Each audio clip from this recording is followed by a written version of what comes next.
वळ्या पुढल्या बातमीकडे. मशीन बंद पडल्यामुळे चिपळूणमध्ये मतदानाची आकडेवारी घटली आहे.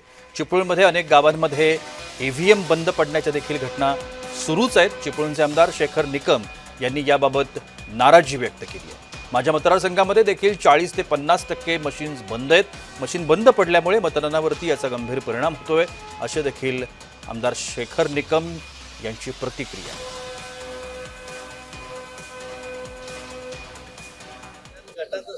तालुक्याचा विचार केला तर जवळजवळ 40 ते 50% मशीन बंद आहेत. एक मशीन एक दोन तीन चार वेळा आणल्यानंतरही बंद करतात. त्यामुळे हे खूप म्हणजे लोकांमध्ये पण त्यामुळे शक्यतो वातावरण या निमित्ताने निर्माण होतं. असं कधी कुठच्या इलेक्शनला झालं नव्हतं की एवढी मशीन बंद पडण्याची. आता ह्याच कॉलनीच्या बुथचं जर तुम्ही सांगायचं झालं तर किमान 50 लोक हे गाडीची रिझर्वेशन आणि सगळ्या गोष्टीमुळे आज पुण्याने मुंबईला परत निघून गेले आणि हा त्यांचा मतदानाचा हक्क या अनागोंदी कारभारामुळे झालेला आहे.